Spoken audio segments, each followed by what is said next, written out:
Sama-sama po nating ayusin ang Pilipinas sa pamamagitan ng pagboto ng mga tamang kandidato. Ngayon, mga kababayan, gusto kong ipresenta sa inyo si Pastor Apollo Sikibuloy para dalhin natin sa pedestal na dapat siya ay naroroon, kundi kung nasaan ang Senado.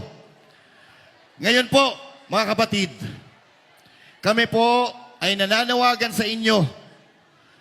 Sama-sama po nating ayusin ang Pilipinas sa pamamagitan ng pagboto ng mga tamang kandidato. May tanong po ako sa inyo. Ano po ang numero unong problema ng Pilipinas kaya hindi po tayo umuunlad? Ayun, korupsyon, droga, kawalan ng trabaho, kagutuman. Yan po ang mga nangingibabaw na problema sa ating bansa kaya hindi umuunlad ang Pilipinas. Kung mapupunta po tayo sa ibang bansa, maaawa kayo sa Pilipinas dahil sila nandito na, tayo nandito.